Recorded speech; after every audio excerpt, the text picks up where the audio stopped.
అది మాత్రమే వాస్తవం ప్రతిబింబిస్తుంది.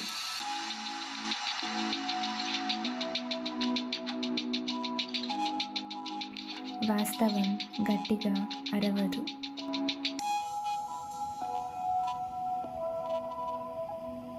శిక్షించదు,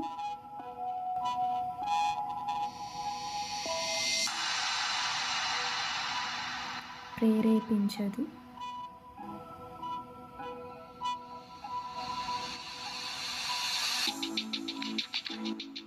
అది కేవలం చూపిస్తుంది.